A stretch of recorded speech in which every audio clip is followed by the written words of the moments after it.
One set. Camera rolling. Sound. The good, the bad, and the just plain standard.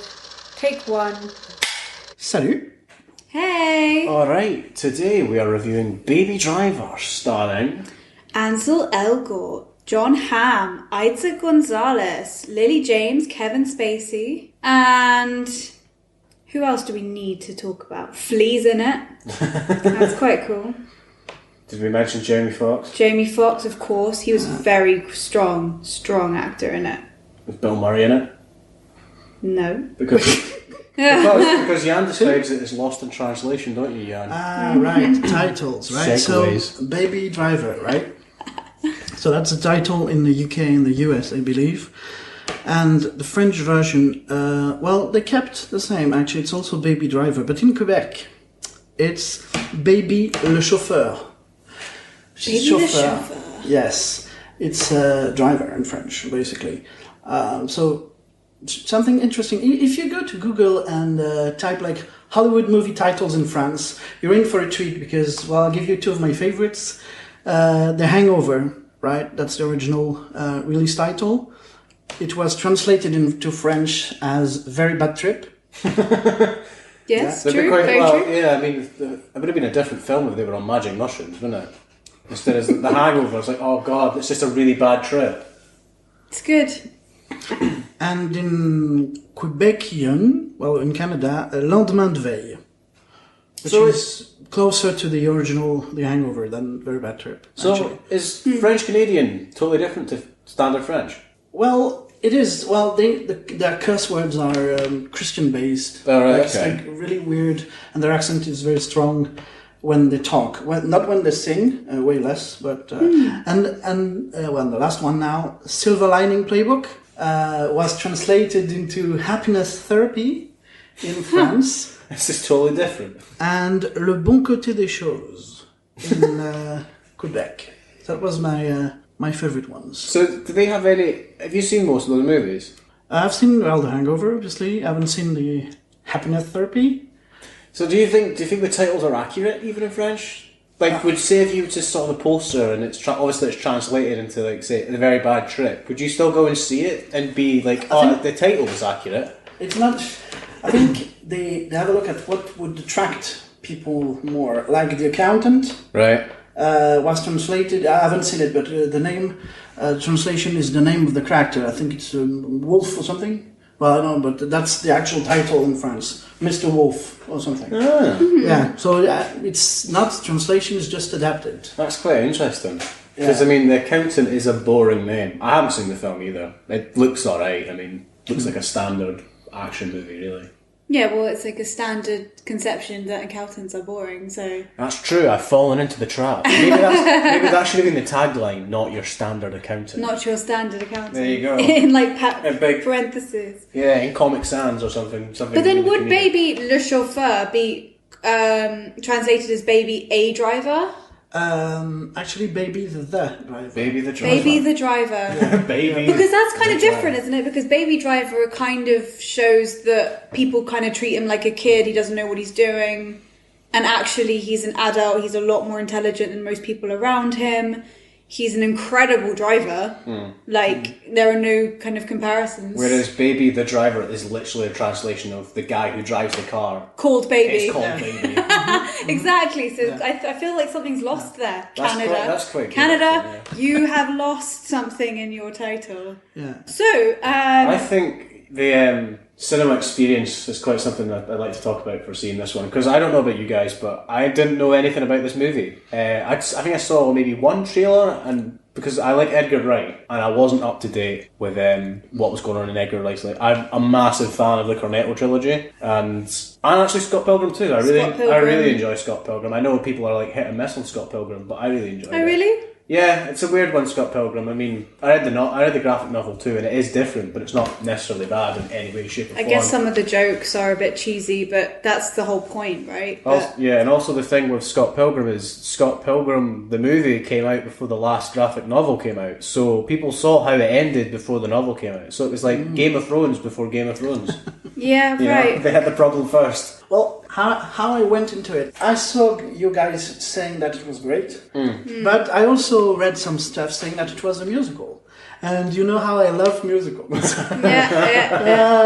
With all my being, I despised with a passion musicals. But I also read the following day that it was without singing, so that got me intrigued, and I went there, and I liked it very much. Yes, the choreography is absolutely flawless. If anyone out there enjoys choreography that's just complete, like well-timed, well-executed, just everything fits in that scene with the music. The editing is just on point. Yes. The editor is almost a choreographer in a sense, you know, it's like nothing I'd seen before with every door slam, the Foley sound effects turning into musical cues is just something I never thought I would see. I'll get on to sound because there are some little sound tricks in this movie that absolutely blew my mind. But I've seen this movie... Right, but it's also very Edgar Wright, isn't it? Very true. So it's not like we haven't seen it before. I've never seen it this flawlessly done, and definitely not this kind of consecutively done. Like in each scene you see it, it's kind of like a follow-through thread. I think in like Hot Fuzz, Shaun of the Dead, all those kind of things, you do see a musical cue type of thread that goes through, and like jump cuts and cut scenes and ways of getting to a certain point without watching it actually happen, just going from one bit to another with an almost... Am I making sense? Yeah, no, Yes, I get you. You are. Yeah. Well, the first scene, which is before the opening credits, long take, right? Yeah. That one is available for free on YouTube. That's 6 minutes, I think. That's everything is like, the explosions, gunshot, everything tied up to the first scene is the Bell Bottoms by John Spencer Blues Explosion. I have the soundtrack. It's one of these few movies, right, that I came out of when I want the soundtrack. I'm buying the soundtrack. Yeah, like a lot of people would go to Spotify and listen to it, but I'm like, nope, I want the exact songs. Because sometimes, that was the big thing. Trainspotting too, right? Because Trainspotting, in my opinion, is one of the best soundtracks ever. Like the 90s, it epitomises 90s music, right? But this has a run-in for the best soundtrack to a movie I've ever seen. It's very good. But in the same sense, it's tough to get on Spotify. Some songs aren't available. So this is one I'm like, I have to buy the soundtrack. Right. I have to buy it. And they also change things, don't they? Spotify changes things. They compress things. They make things like smoother or shorter or whatever. So you don't get the full experience. Yeah, and I don't want to be halfway to finish the bell bottles and immediately get a Spotify. Sign up now for a 3 months trial and shit like that. I'm like, nah, I don't want this to take me out of the movie. Yeah. It was nice. So I think also that with the musical cues thing, it fit in with the music that was alongside it. And I think in his other films, that was the only music that you had, like the moving things, and it became like a thing. But in this film, which I haven't seen for a while, which I think is what you were saying, Adam, that it fit in with the music. So with the musical beats, that's when they shot. It was just like, wow. The second, which would be the second scene, so the opening credits, right? It's like almost 2 minutes, a single tracking shot, so with no cuts of any kind. It was shot quite early on in the movie, like, because Edgar Wright likes to do like, as a bonding thingy, so everyone is into the thing that happens. And in this one, I don't know if you noticed a few times, the music in there was the Harlem Shuffle by Bob and Earl. And sometimes you would have a word from the song and the same on the pillar. Yeah. And like you've got the soul and you do kind of stuff. Graffiti. It was really masterfully done. Yeah, completely. And also the camera would move so the graffiti is in shot. So if for example Enzo Angort, I really hope I'm saying that right, is like moves his feet in a certain way, the camera would follow his feet and then on the floor would be written. So it's just the way that the camera moves. It was so well done, so smooth. I have to say testimony to that opening scene. Before we go into the plot, I have to tell you that no, I've seen this movie 3 times, right? The first time I saw it, I didn't know what to expect, and I was like, in. Like, as soon as that car he puts it into gear, the movie itself is like, right, we're in gear, we're off. It's fantastic. That thrill that you get immediately. The third time I saw this, before I saw this movie, I had just seen the Emoji Movie. And, oh my god, yes. If ever a movie was to suck your soul, it's that. When I sat down to watch Baby Driver and that scene started, I just got excited. You know, like, this film gets you, and that scene is perfect because it makes sense to put that out on YouTube. That's the best advert you could do for this movie. You put that scene out, people watch it, they want to see more of it, which is, it's phenomenal. You didn't want it to end. No, you didn't, and almost in a way you didn't want the plot to start. Mm-hmm. So you just wanted the music to kind of carry on. Yeah, because it was so flawless. So briefly, the plot of this movie. Yes. We'll go over that briefly, and then we'll talk about individual scenes we liked and aspects we'd like. So just be fair warned, if you haven't seen this movie, we will discuss spoilers, because I want to talk about certain scenes that happen later on in the movie, you know? So do yourself a favour, we're already going to say this is a good movie, so just bear in mind. So the plot of this movie is that the baby, the driver baby, which is his name. Which is his name, yes. Baby is in leagues with Kevin Spacey after, as a young child, carjacked his car with what we never find out what he steals from Kevin Spacey, but we assume it's like the car. Well, it's the car, and there's drugs in it. There's stuff in the car. Kevin Spacey says that there was stuff in the car, that which is why he now owes Kevin Spacey's character all of this money. Basically his soul. Yeah, until he pays it off. So Baby is basically being blackmailed into driving for Kevin Spacey's character, which is Doc is his name. Yeah, Doc, right. And so he goes through the whole movie, and this is his last job. It's the stereotypical, I'm one day out from retirement gimmick, like that. This is my last job, and then I'm out. And in the course of doing his last job, he meets this gorgeous waitress at a bar called Deborah, played by the also beautiful Lily James. Mm-hmm. And he falls head over heels for her, and he's now tangled up with wanting to live a normal life with her and getting away from this life of crime, but just when you think you're out, you're still in, and he's got to do one last job for Kevin Spacey. With his music. With his music? What do you mean with his music? Baby's music. He wants music to kind of be around in his life all the time. Yeah, I'd say that. And that's the connection that Lily James and him have. Yes, they bond over music, which is nice as well. They bond over actual records instead of There's quite a good juxtaposition between iPods and actually listening to albums in this film, which I really enjoyed. It was quite interesting to see, because the scenes where you see him dancing around his room listening to Baby, the song Baby, with his foster father in the room is amazing compared to him sitting in the car. It's almost like when he's listening to the iPod, he's in a dark world, but when he's listening to music on a record, he's loving life, which I think is quite interesting. But yeah, the film follows him, and obviously he's tied up in this really job gone wrong, essentially, and tries to escape. So that's the basic plot of the movie. Yeah. That he wants to get out, but he just can't. Yeah, because obviously once he pays off the debt that he owes to Kevin Spacey, obviously because he's such a good driver, Doc's like, nope. Yeah. You have to come back. And he's kind of made fun of the whole way through, and it's also just the realization that he's a lot cooler than everyone kind of says that he is. Yeah.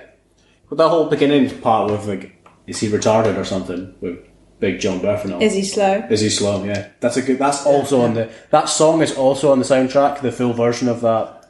He remixes songs as well, which is a minor plot point, I think. Which is quite funny, because you just it's like you do that in your bedroom for fun, and you just hope nobody hears them. And there's a scene later on where people hear his mixtapes, and that was really well done too. Yeah, it's really cringe. So does anyone have any? What do we want to start with? What do we feel that? What was your favourite moment? What in the film, any aspect, what got you?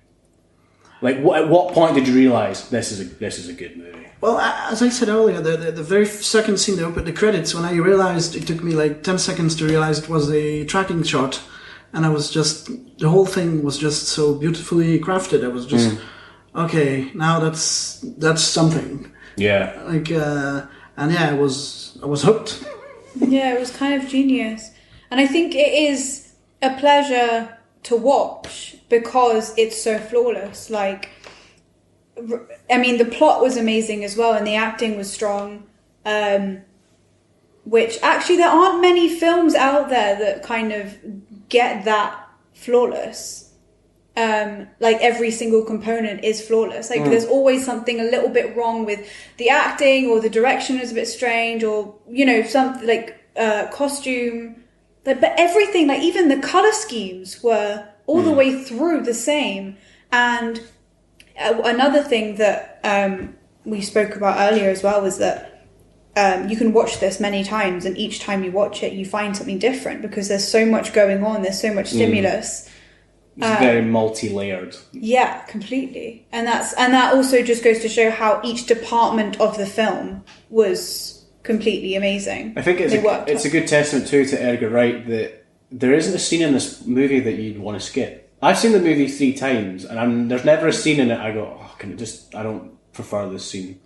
The pacing you need it. The pacing is very good throughout. There are no scene drags, and it doesn't feel like a long movie. I don't know what the runtime is, but you definitely just get in and enjoy it. It's like just driving a car. There are certain moments where you're going to have to slow down, but that there's going to be parts where you're like going to be flying through. Yeah, I mean, just looking through all the people that were involved in this film, and obviously it's a big budget film, so of course that would be with every film, but it's just really nice to see that all these people definitely did their jobs really well, because it was just such a pleasure to watch. I mean, there are films out there that you wonder what the hell did they do. Not pointing any fingers, but the Emoji Movie, I'm coming after you one day. Oh, yeah, Jesus. That was pretty awful. The thing that got me, right, was the sound. And I'm not just talking about the soundtrack this time. The first time you won't spot it. You'll spot this the second time. And I'm going to warn you, if I tell you this fact, you're never going to not be able to notice it again. So just brace yourself if you want to just mindlessly watch this movie over and over again. It comes up in the movie that Baby has tinnitus, which is a loud ringing effect in your ears after a car crash, which he loses his mother and father in. So that he has to listen to the music to be able to focus in life, otherwise it'd just be constant ringing. Drown it out.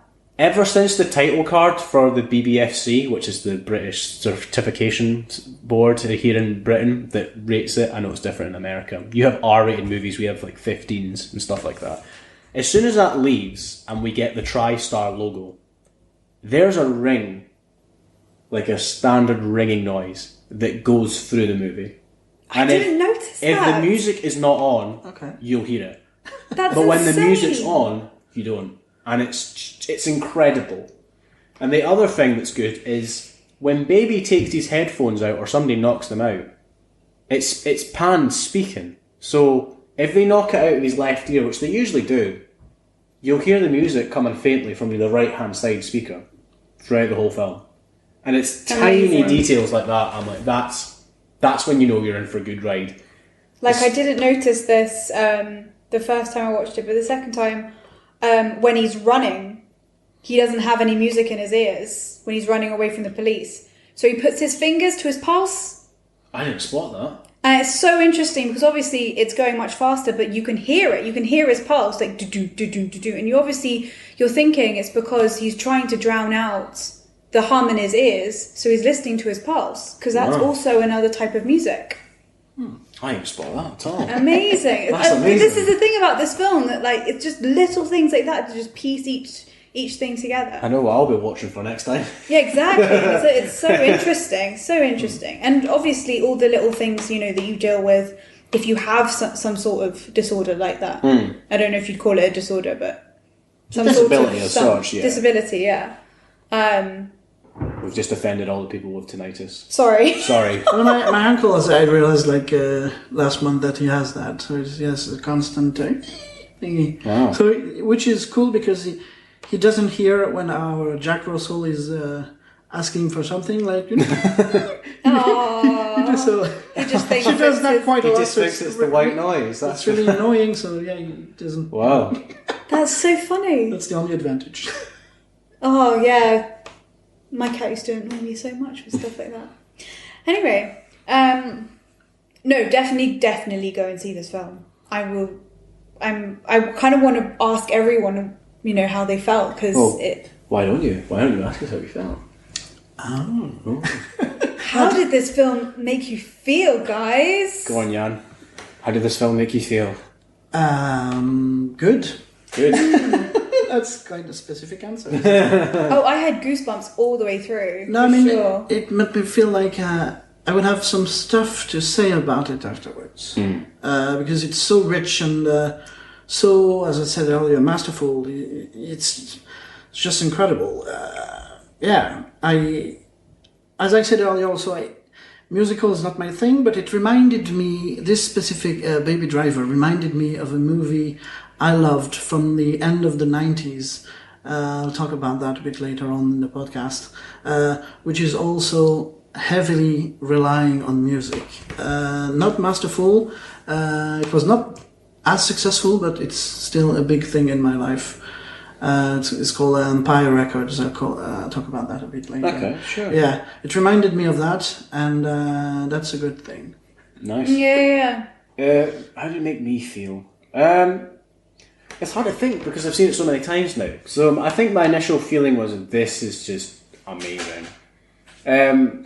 You are overwhelmed with this movie. It just goes full pelt, and it's refreshing in a way because it's nice to have a movie that doesn't rely on you having seen anything else. You could just rock up to this movie, which we did the first time actually, and know nothing about it and just get lost. Yeah, right.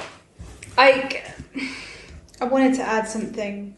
This is completely kind of off what you were saying. Go for it. Fuck what I just said. No, that's not what I was trying to. I know. I just kind of thought that with all of us kind of going on and on about how amazing this film was, I would actually add that it is still quite Hollywood. Okay. It's like obviously a very big budget movie. There are some moments where it is quite cliche. I did feel this a lot more on the second time that I watched this, and maybe that was my fault. Maybe it's because I was anticipating certain things, so I'd kind of thought in my head that it was... I don't think it was seen before. I just feel like if this maybe was an indie movie, or this was like, a little bit off the main... The popular comparison is between this movie and Drive, because they both feature...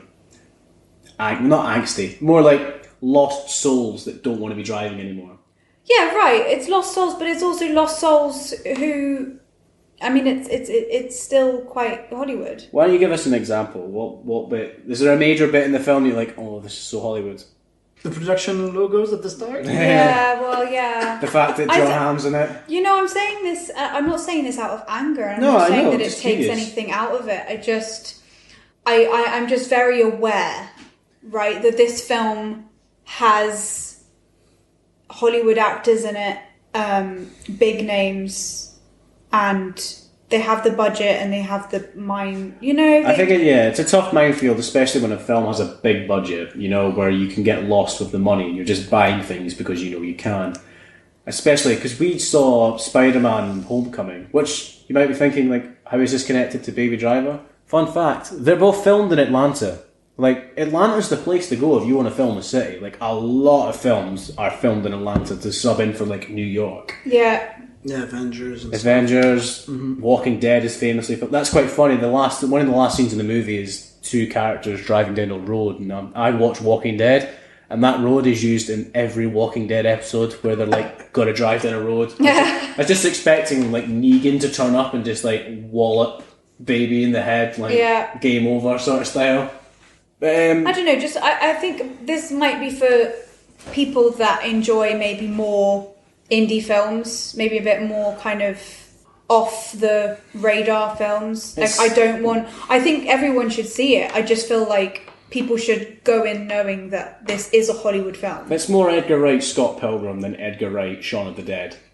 Yeah. That might be a good way to describe it. Yeah. Well, you talked about big names. Well, I've never heard about Ansel Elgort before. No. When researching, his performance in the Divergent series did not strike me enough to actually notice the guy. Is he in Divergent? Yes. Yeah. Yes. Is that still going? Are they still making the last one of that? Or is that the other one, the Maze Runner, that they couldn't make the last one? But he was the main boy it's in in progress. Our Fault. Yeah, The Fault in Our Stars. I haven't seen this one, so Yeah. And like all really good films. Like I'm just I don't know. Maybe I'm not making a point. Kevin Spacey, obviously. Yeah. Kevin Spacey. Awesome. Yeah. And there's nothing wrong with big names. Like, don't get me wrong. Like, and you know, people like Lily James, Kevin Spacey, John Hamm are incredible actors. Like, they're very strong, and you want to watch them, and they don't feel cheesy or Hollywoody.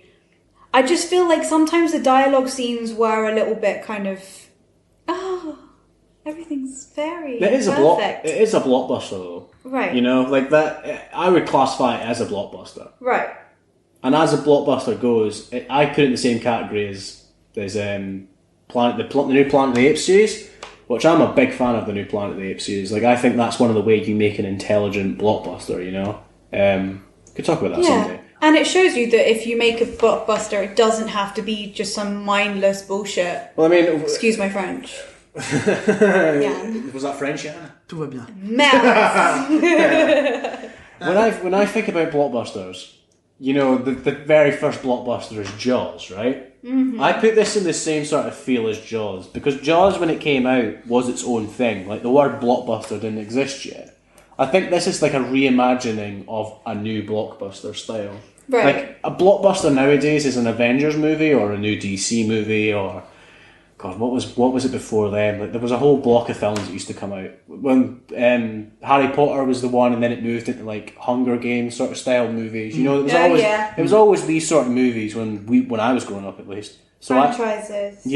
Which I quite like. This movie is yes, it is Hollywood, and yes, because it's got big names. I mean, you've got John Hamm that's nominated for God knows how many Emmys for Mad Men, which I just finished recently and I'm madly in love with. Another thing you need to watch and stick with it, because scene 1 and 2 are a bit slow, but after that 3 until 6. We'll have a Mad Men podcast where I can just rip into Anouk for giving up after season 1 for saying it's boring. Yeah, because we're not racist here. We're going to talk about video games. Yeah, we're talking about. We're not racist. We're not racist. We don't just prefer the movies. Yeah, we'll talk about everything. To be fair, like, we are actors, so we're coming from a place where, you know, beggars can't be choosers, right? Like, we'll say yes to anything. And Anouk's not going to say, I'm not doing that, it's too Hollywood. No. And please don't think of me as that kind of person. And I'm not saying that this is any less than any other of those films that aren't. I'm just saying that it sometimes seems a little bit dreamy. It's like a dream sequence. To be fair, I had never really thought about it being a blockbuster like that. So it's an interesting conversation to have, actually. Yeah. You know, because I was so like engrossed in it. I think the second time I realised it more. That sometimes the dialogues were a little bit kind of cheesy. Oh, this is lovely. Everything is so great. Well, and talking about that, I read something like earlier today. I rewatched it in French.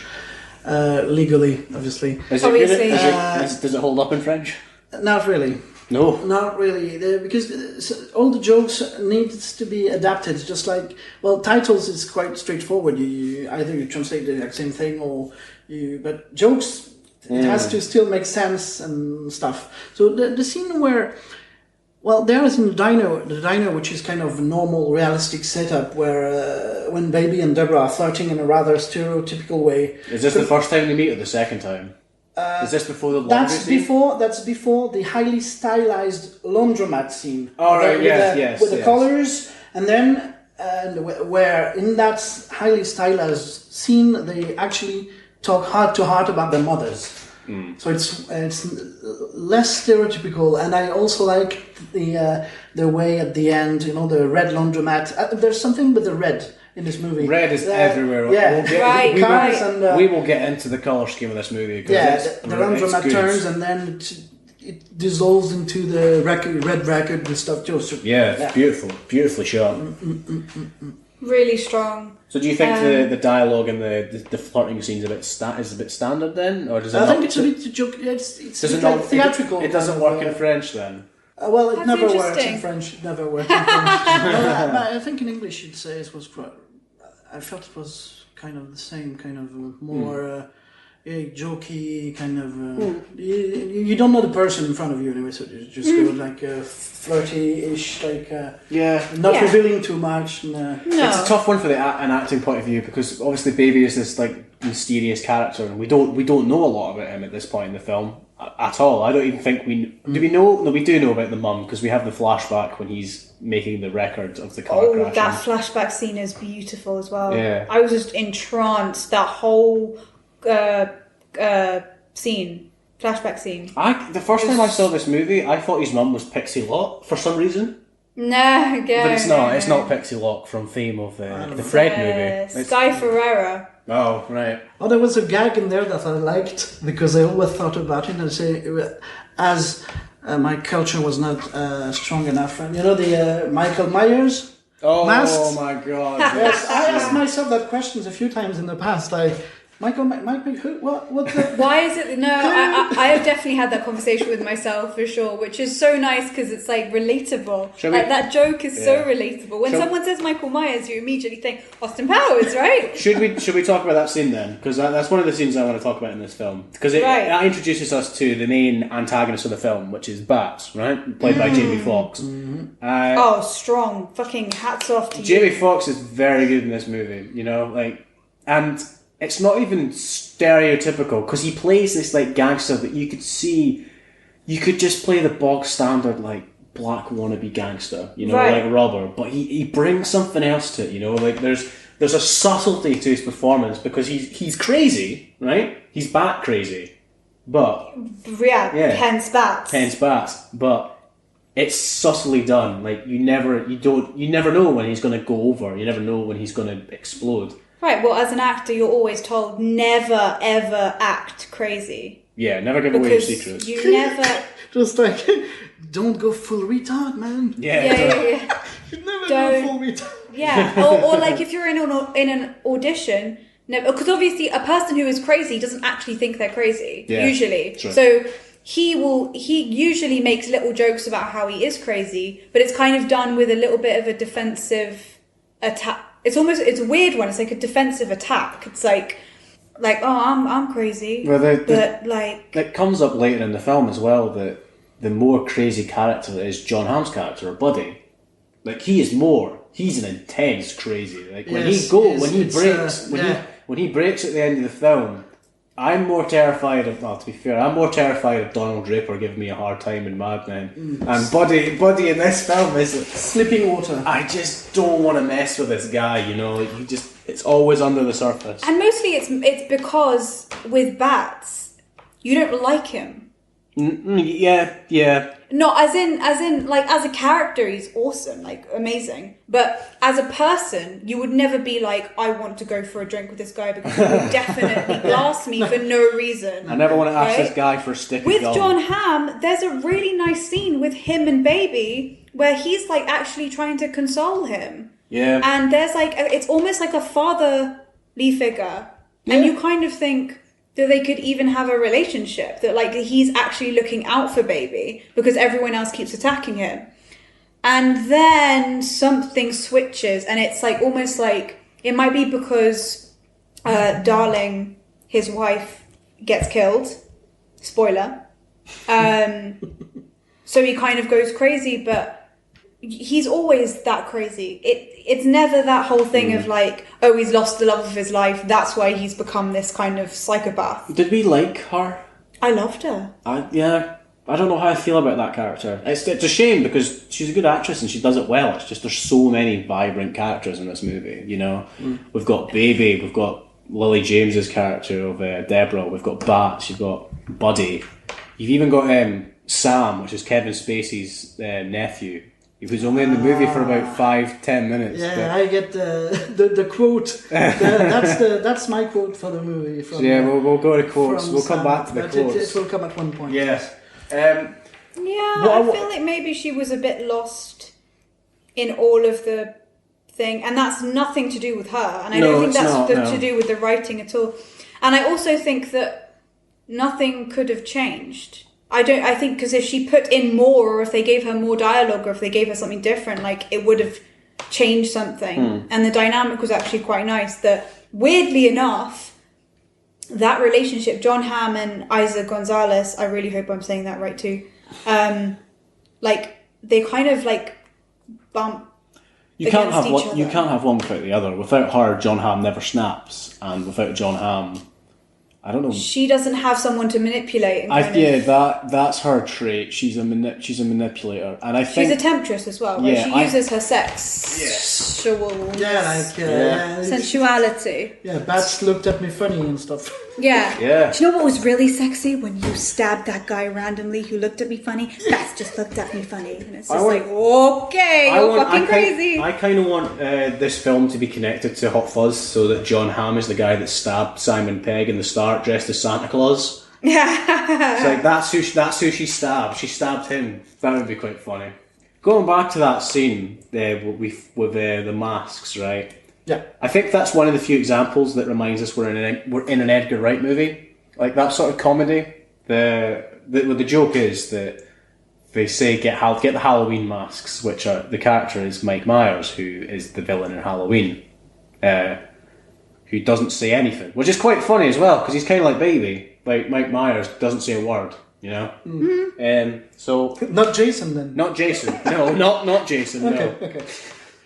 But I think if you didn't know Austin Powers, I think that joke is lost. Yeah. But yes. Yeah, it's well as well because Austin Powers' favourite catchphrase is "groovy baby," you know. So it works all ways. It's a clever joke, but you have to know it to get it. I think if you didn't know Austin Powers, you wouldn't get that at all. No, but then again, and I feel like writers and directors probably have to deal with this quite a lot. That there will be jokes that some people won't understand, and what was amazing about this film is that if you didn't understand certain jokes, it didn't really matter because it was so fast paced and so kind of, the editing was so masterful. If you missed something, it wouldn't be that bad because you're already on to the next thing. Yeah, that's true. That was also an okay. That sounds like a negative point, but actually, it was quite. Yeah, and I feel like in this world of instant gratification, this is a good must see. This is certainly not a movie you put on when you're doing your ironing, Yeah, you kind of do need to sit down and watch it. It can't really be background noise. Which I really like. I hate the fact that movies have become background noise, There are movies that you can just, forget about. Yeah, and I mean, I kind of felt like that with the new Spider-Man. We keep on going to different films in this podcast, but...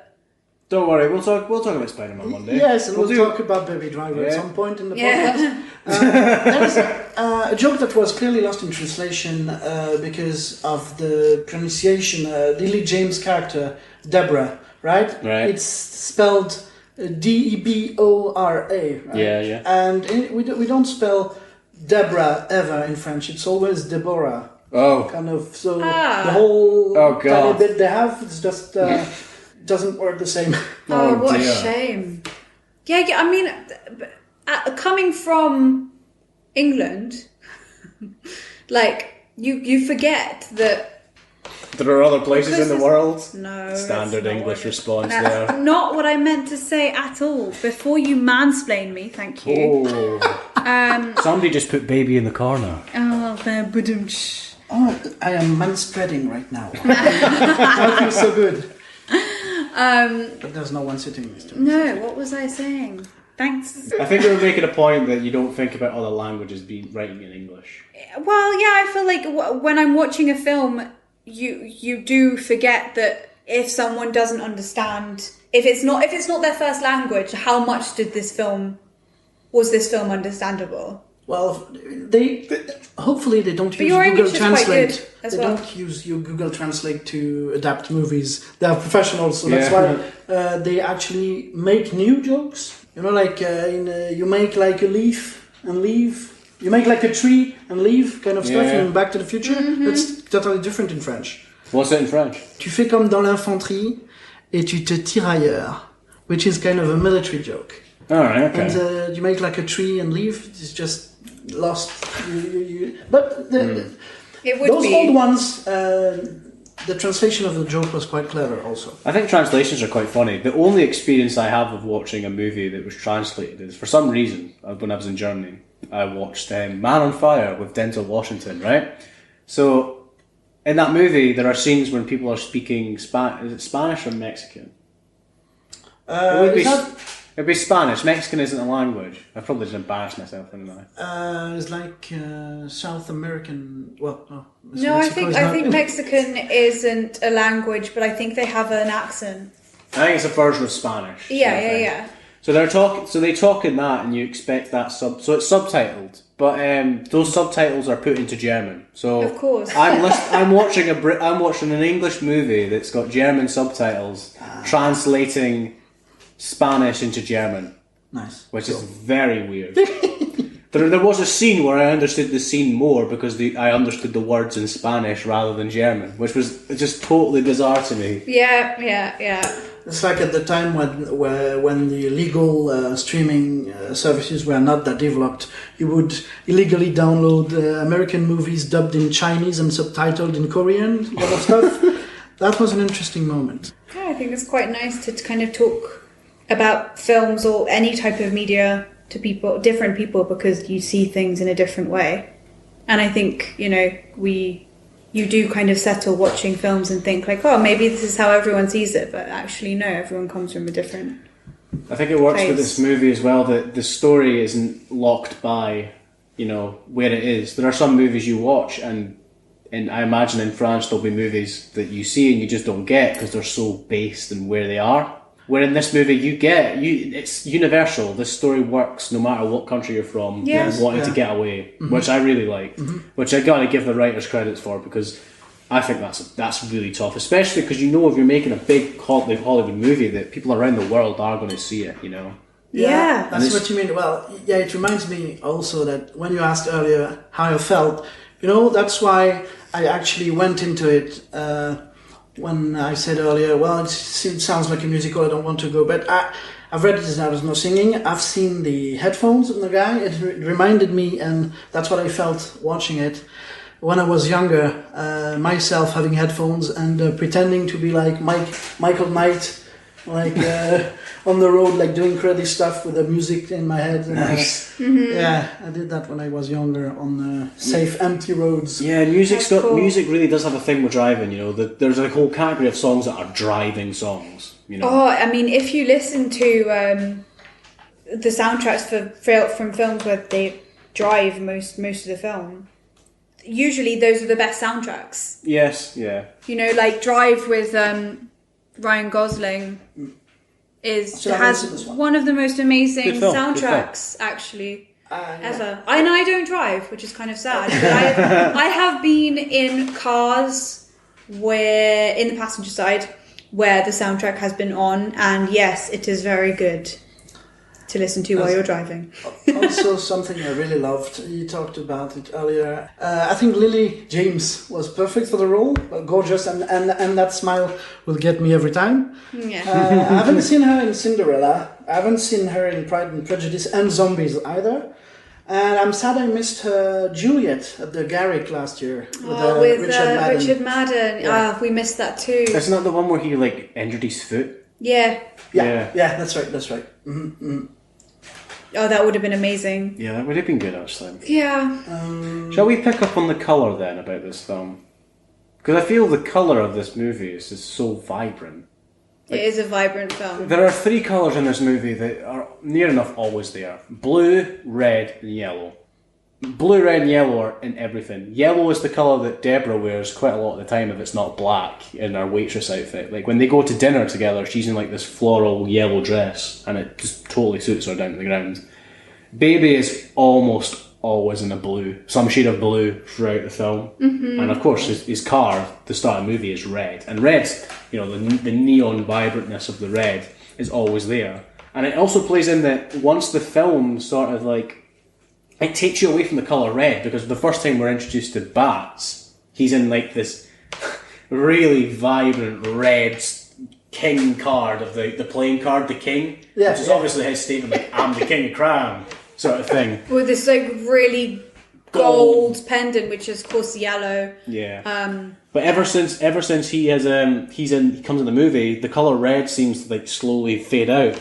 Into black and browns and darker colours. Like when he comes into, there's a really good scene in it where Baby's trying to go to the diner to see Lily James, and John Hamm stops him, and then Bats gets in. So it's like each incrementally goes up with the tension, you know, because you've got John Hamm, who's scary but can be understanding and is being like this fatherly figure to him, and then there's Bats, and you immediately think, oh fuck. And he's wearing this really baggy, like it's like a onesie almost. Yeah, yeah, but it's not. It's like a tracksuit. just like gangster coming out in a onesie. It's really black, but only like a red band with next to the elbows. So it's just this like pang of colour. Yeah, the colour is excellent in this movie as well. Yeah. Every scene is a joy to look at. It's a picture the whole way through. You could just pause it and you would enjoy the painting almost. And that's the colours you have in the laundromat, like the red, blue, yellow, which swirl, which is just such a nice thing to look at. And the swirlings in time with the music, which is Deborah by T-Rex, which is quite a good song actually. Yeah, Trex. T-Rex? I don't know if that annoyed me or not. I'm like, how do you not know it's T-Rex? Or maybe everyone else knows. Isn't there a hyphen in there? There is a hyphen. There it's is. T-Rex, yeah. Okay. I thought it kind of went really nicely with the fact the Baby's a little bit kind of out of touch with everything. The colour scheme? No, with the fact that he thinks it's Trex. That's what I kind of just, like, you know, he's a little bit out of everything. That could be a point as well, actually. I didn't think about that. But yeah, that's true. Like, he doesn't act much like a teenager. Like, does he have any friends? No, well, clearly not. He hardly talks. Like, him and Kevin Spacey are pretty tight, but apart from that... Well, Kevin Spacey's kind of manipulating him. So that's a very weird relationship you've got. Yeah. I don't need to make you to talk how I'll kill everyone you love and stuff. Yeah, exactly. I'll break your legs if you don't drive for me. Yeah, your girlfriend's really cute. Let's keep it that way. Okay. Thanks, Dad. Yeah. Oh, dear. Yeah, no. Really good film. I think we've established that we really like this film. I think a good way to establish that a film is very good is that you don't have to talk about the plot only. You can talk about things you absolutely loved in this film. Yeah, like the human side as well. Just like... I think we established... One thing we didn't establish is the name of the podcast, actually. No, we didn't do that. No, we didn't. Should we do that at the end and then put that at the beginning of the podcast? Like, edit it in, or should we just... No, you just can do it now? Yeah, it's fine. Okay, so we are the Good, the Bad, and the Just Plain Standard podcast, in which we decide if a film is good, bad, or just plain standard. We'll put on a website a classification of what ends in what. But so far, this is our first episode, so we haven't decided what's good, what's bad, and what's standard. We have done a test, which you guys might hear way down the line, about a certain cult movie involving goblins. Yes. I'll say no more about that film, but that podcast is quite interesting to listen to, because the classification of that movie does not go the way you think it's going to go. So, if we're talking about that, I feel that we should talk about... I think we've established that this is a good movie, right? Yes. This isn't a standard or a bad movie in any degree. Not at all. No. Not at all. That's correct. Is there any aspects of this movie that we wish weren't in it? Maybe? Is there anything that lets us down? I think there were moments where I... Like, actually, the first time I watched it, I was a little bit unsure about some of the fight scenes at the end with John Hamm. I thought sometimes they kind of dragged. But actually, watching it a second time, you need them. And they don't drag. I think it's just... They're just very different. They're very strange. And again, with the whole dreamlike sequence, it just feels a little bit strange. And maybe that was my way of thinking, you know, oh, I don't like this. There's a good scene at the start of the movie where Baby's foster father is watching the TV, and there's a segment on the TV where it's like this matador is fighting a bull, and the voiceover goes that the fighter has gotten off his horseback and is taking the beast on foot. And I kind of feel that's what the end of the movie is when John Hamm is like chasing him down. It's almost like the matador versus the bull, you know? So I really like that came back. Well, that's not the only thing that came back. If you watch the whole moments when he's looking at the TV, there's also the Monster Inc. thing. Oh, yeah. And there's, it feels a bit like the whole stuff that is going to happen in the movie is kind of revealed in that Little those kind of section. snippets on the TV. That's Yeah. really lovely. That's a good idea. Yeah. So, Yeah. do you have a quote? Do I have a quote for this movie? Yeah, go on. That you liked in there. So mine was from Sam, so Doc's nephew. That was, we don't need to use a bullet on that one. Just say boo, and she will give you the biggest bills first. It's it's another Monsters Inc. reference for Boo, the little girl. Probably. Yeah, It works is. too. Oh, nice. Yeah, Yes. fucking pulled that out of my arse right there. Whoa. Boo. Yeah. Anouk, do you have a quote that you like in this movie that... I don't know, I feel like I might take yours. No, what's yours? I've got a few. I really like when I think it's Kevin Spacey says to Baby, like, isn't that right, baby, or something? That's the scene where they get just- him to explain the heist.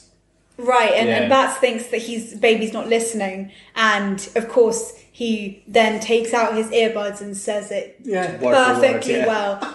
Yeah. And then just the way that he looks at Bats at the end, because he's taken off his sunglasses as well, and then he goes, questions, and then puts back the sunglasses, and it's just like, oh my god, you're amazing. So what's the quote? Well, obviously, I think it's just that bit, just questions. It's just the way that it's done is just so lovely. It's not just... Is it not Bat's reply when he's like, good job, baby, and Bats is just like, fuck your baby. Fuck your baby. Fuck your baby. It's just so big. I get a few. I've got moments in this film that I'm like, I just love. I think my favourite quote-wise is when Bats butchers the joke when they go and get the guns for the major heist at the end of the movie. When he's like, what's the kid listening to? And he's like, tequila. Yeah. And he's like, tries to do the joke, and he goes, why did the Mexican man push his wife off the cliff? Oh, I ruined it. Yeah. But my favourite scene that isn't really a quote is when they're in the diner at the end and you think John Hamm's dead and he's not, and he just turns up and it's just him and Baby sitting next to each other and they're listening to Barry White's Never Gonna Give You Up, and it's just John Hamm huskily going, I ain't never gonna quit. Quitting just ain't my stick. And I'm like, perfect. I love John Hamm just doing a husky singing Barry White in my ears. I can It was listen to that all day. And it's creepy as well, because that's a really love song, and then he kind of changes it into his own creepy, I'm never gonna let you go. Yeah. I'm going to hound you down until you're fucking dead. I also like the fact that I want the full Donald Draper treatment, you know? I want to be wined and dined. Oh, yes. There are two other ones that I took. Well, I took that from IMDb. I cheated for those ones. Whoa, that's two from Bats. He's a loony, just like his tunes. That's really good, yeah. Just like his tunes. And the moment you catch feelings is the moment you catch a bullet. Yeah.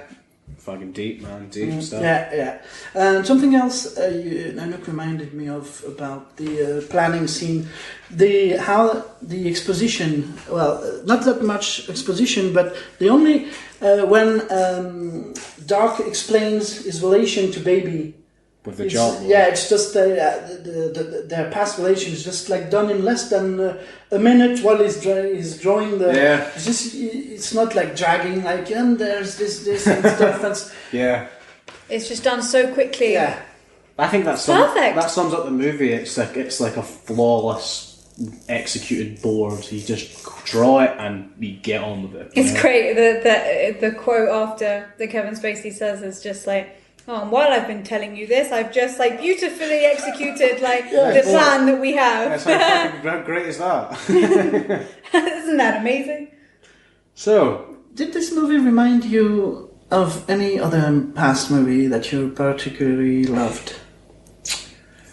Well, I think take away the drive aspect of this movie. Well, any Edgar Wright film, actually. Just like the way that it's so beautifully edited. It did remind me more of Scott Pilgrim because of the dream sequences. It seems a little bit fantastical at some moments. It's a bit cheesy, as I was saying before, like a little bit Hollywood. I'm trying to think. Yann, do you have other films? Yeah, I just gave title earlier. Empire Records is 1995 coming of age movie, American.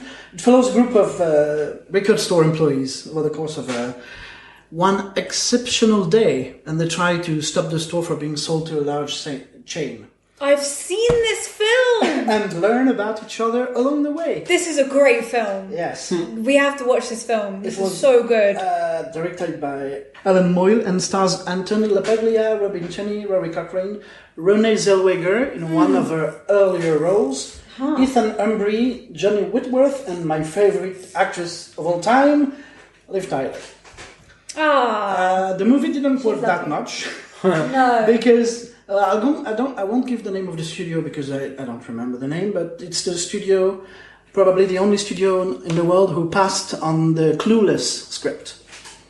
Okay. Because they already had their teenage movie for the summer, which was this one, so they didn't go for Clueless, and That's nice. This is a lot better than Clueless.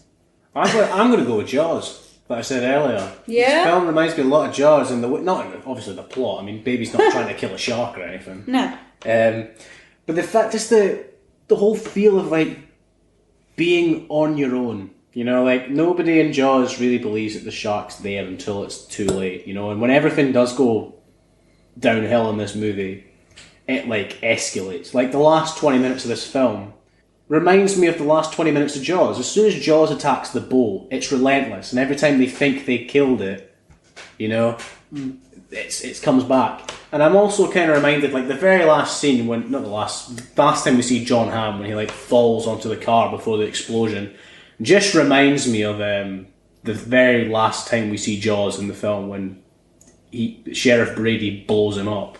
You know, when he's sinking down on the last of the mast and just shoots the barrel and blows up the shark. It's kind of the same as Bruce. Yeah, Bruce. I think is the name of the shark was called. Jaws is the last name and Bruce is the first name. Yeah. So it's just the way that the unrelentingness of John Hamm reminds me of the unrelentingness of Jaws in Jaws. Mm-hmm. I think reminds me of that. And the same vein, like a blockbuster that knew what it was doing, it could stand on its own. So I'd say Jaws. Cool.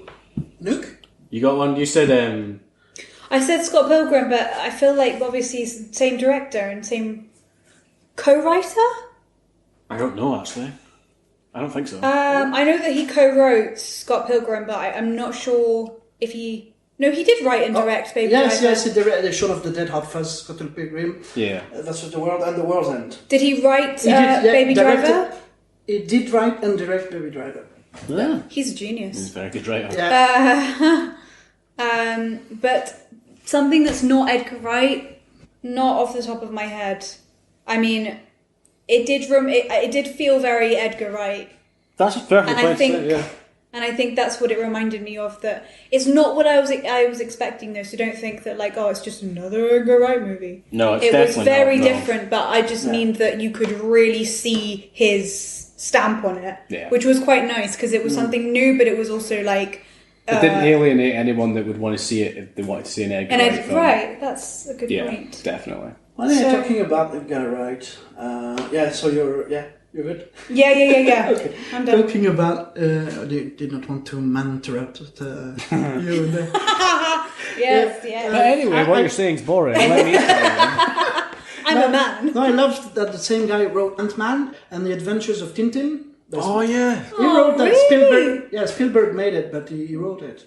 And also, and it is even better, he had some acting cameos in H2G2, like Hitchhiker's Guide to the Galaxy. And really? Land of the Dead. Yeah, him and Simon Pegg are in Land of the Dead. That's awesome. They play two zombies. Obviously. I love Hitchhikers. Also directed music videos and TV series, including Spaced. Yeah, with Nick Frost and Simon that's how they met Spaced. together. Oh wow! Good series, Spaced. Basically, the whole of space is in Shaun of the Dead. Right. Basically. God, what a great career. Yeah, the guy's done well. The guy's done very well. You know, I don't know the controversy about Ant-Man. Was he on to direct that and he got sacked, or was he just ever going to? I don't know. Write it? What I know is it's one of my favorite Marvel movies. If you don't take into account the first scene when they use CGI to have a young, what's the name of Michael? Well, I haven't seen Ant-Man. Oh, you haven't seen? No, I've not. Michael Douglas, sorry, yeah. Oh, right, okay. Yeah, he is computer. I hate that stuff. Then, well, you've got like incredible makeup artists. Well, whatever. Well, something else I liked about Edgar Wright is the fact that he did an internship with Elliot Grove. Who's who? Sorry. That's so rude. I hope I never meet this guy. And I was like, called me out in the Elliot podcast. Grove is the Canadian guy who created the Raindance Film Festival in 1993. Yeah. Well, that's pretty good for your CV. That's me knackered now if I ever meet him.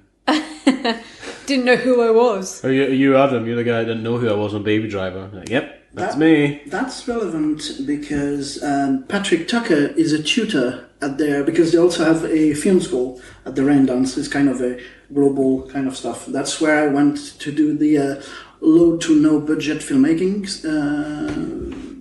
seminar weekend. And yeah, Very cool. Patrick Tucker does his acting course and his hands-on directing course there. Oh, yes. Yeah, what If man. What a man. anyone is interested in film acting, check that guy out. He helps actors out so much. Oh my god. Even if you don't agree with how Patrick teaches acting, I think you have to experience Patrick's workshop because it does open your eyes. It really It's does. probably the most useful screen acting lesson I've ever had. You will meet directors like him as well. Yeah. And worse, you know, because he can speak to actors. But there are a lot of directors out there that just don't know how to speak to actors at all. I think, to go back on Tintin, you just said, Tintin's a really weird one. It's like written by Edgar Wright, directed by Steven Spielberg, and made by Weta Digital. Right. Weta Digital worked on Tintin. Which is like, How strange. that's a powerhouse. Steven Spielberg, Edgar Wright, and the person, and Peter Jackson's developed studio. Crazy stuff, man. Crazy stuff. Amazing. So, Yeah, no, hats off to him, man. So, to put it into its category, Yann, where does this go? Is it good, bad, or just plain standard? Would you do this if you got the script? Yes. For sure. We don't even have to ask that question. Usually Yes. we do. Would you do it? Of course. But I think we're all pretty sure. Oh my Who god. would you offer? Who would you think Yann could play? I'd quite like to see Yann's bats. Oh, that could be interesting. That'd be quite good to see Yann play bats. Bit crazy. I don't know, but who do you think you would be casting as? I'd probably be Monica Darling because, you know, I could be Spanish. Guy number one, at one point in the street there's a guy that walks in. Yeah, that would be me. Me! I mean, I'd be cast as That'd be guy number two. I'd be cast as Flea because I'm the bass player for the Red Hot Chili Peppers. Yeah, No, of course. I don't know. I think I could play Baby, but I don't think I would be cast on that. Honestly, who do I think I'd be cast as? I don't even know. Really, there's not really any other young male characters except for Baby. Maybe I think I could do Doc. I think I could do that. Maybe. I'm not sure. I think I could do Baby. I think I would be good as Baby, but I think I would be cast more as Doc or John Hamm's character, Buddy. Yeah. I think I might be Buddy. I'd like to do Buddy if I got an option to do it. Hard role. A very hard role, yeah. Yeah. What about you? Would you think you would be cast as? I'd love to be Lily James, but I feel like I wouldn't be cast as her because I'm not skinny enough. What about gender fluid? If you could play any character, it didn't matter. I'd love to play Bats. You as Bats. I'd love to play Bats. It'd be so much fun. John Hamm's a difficult role. would be really, really, really difficult for me because that's not my go-to kind of the tactics that I would use. I wouldn't use those tactics. Like, it'd be tough for me to get to, but Yeah. So I'm pretty sure we're all going to say this is a good movie, right? Oh, this is immediately going in the good category. We've This is started off with a amazing. good one. yeah, Kind of makes me think we should do a standard one next, but we don't know. No. standard. We'll see. Plain We'll average. see. We will post a schedule of movies once we know what we're going to do. Yeah. So, I'd like to add something about Kevin Spacey, go on now. because we are kind of stage savvy here. Oh yes. I'm watching right now on Netflix. It's called Now in the Wings on the World Stage, and it's a bit like Pacino's Looking for Richard. Okay. Doc on Richard III, right? Okay. And this one has Kevin Spacey as the lead, also trying to bring that play to the world, but with kind of an international kind of production thingy. And then also, it's in a huge Greek theater, yeah. So I need to continue watching that, but it's great. It's great stuff. Excellent. I don't know if this is connected, but when you said international, it reminded me of the Globe did like a very international thing where they did Shakespeare in different languages. Yes, that's And, right. Yes. It was really successful and it worked. But obviously they had like really professional translators, and they had because of course Shakespeare into other languages. But, Elizabethan English into French, German. right. They Urdu. even had it in Urdu, so which is the language of Pakistan. Anyone who doesn't know. So yeah, it was. That is a really good idea to kind of bring it to the world stage rather than just the globe stage. They also brought Hamlet. See what I did there? Hamlet in English. They brought it in 190 something countries, over the course of 2 years. I think it was Really? 2 years ago. Yeah, and you could follow on the map everywhere it went. Well, that's cool. That's cool. That's really such a good idea. Shakespeare driving off into all the different countries like Baby will be do once he gets out of prison. You know? Yeah. Driving off into the sunset. I mean, we did that a little bit at drama school, where people that had another language would go home and translate the. Yes. Was it a Hamlet? It was Henry V. Oh. It was the chorus bit of Henry V. Yes, Yeah, that's right. and that it was so interesting to even hear because it's still kind of translated almost. Even if you didn't understand it, it was still really nice to listen to. So yeah. Okay, shall we sign off then? So I don't think we know what we're going to do next, or do we? Do we have any ideas what we're going to do next? Yeah, we'll probably we'll try to have a link between the podcasts, right? So it will be kind of duos. So we just did Baby Driver, which was released in March, I think, a few months ago, and the next one will be an older one, which will be Victoria. Okay. It's on Netflix. Was released 2 years ago. The link with this one is the opening credit scene, the long tracking shot. Victoria is basically 138 minutes without any cuts. Oh God.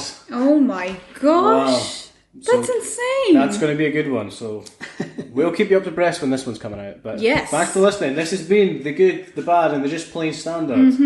And to classify, Baby Driver is in the good category. Oh yes. It So- is. I'm Adam, and I am signing off here. Go and see Baby Driver. It's good. If you've not seen it already, go and see it. It's good. And fuck your baby. And this was Yann. I'm signing off with a quote from Empire Records. Damn the man, save the empire. I don't have a quote. We would just sign off then. Yeah. Well, I'm Anouk. And I don't have See a you quote. later. And I don't have a quote. There you go. You just have my beautiful voice to kind of sign off with.